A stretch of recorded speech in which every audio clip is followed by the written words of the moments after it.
Ici les agents Neil et Honda. Nous nous rendons sur le territoire du bassin versant de la Tête afin d'en savoir plus sur le risque inondation qui le menace. Neil, que savons-nous sur la Tête ? La Tête est un fleuve qui prend sa source dans le massif du Carlite. Elle parcourt 120 km puis se jette dans la mer Méditerranée. Le long de ce trajet, plusieurs cours d'eau la rejoignent, ce sont les affluents. L'ensemble forme le bassin versant. Mais Honda, peux-tu nous rappeler ce que c'est un bassin versant ?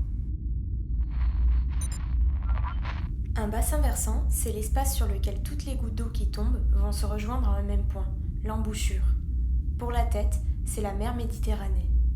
C'est notamment à cause de cette position en bord de mer Méditerranée que le bassin versant de la Tête est soumis aux épisodes méditerranéens. Et oui, ces épisodes se produisent principalement en automne lorsque de grandes masses d'air chaud et humide en provenance de la mer se dirigent vers les montagnes, comme le Canigou, et y rencontrent de l'air froid et sec.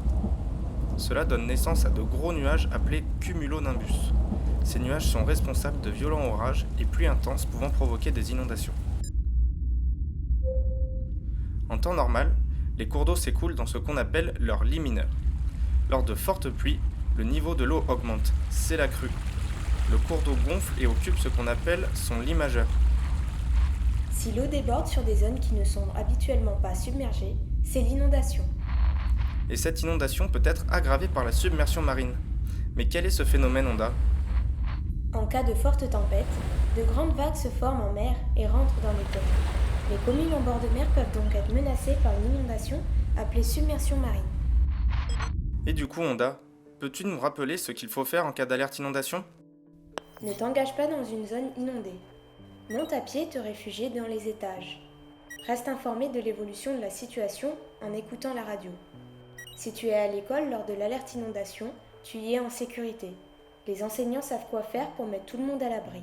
Il n'est donc pas nécessaire que les parents se mettent en danger pour venir chercher leurs enfants. Demande à tes parents de préparer un kit de sécurité.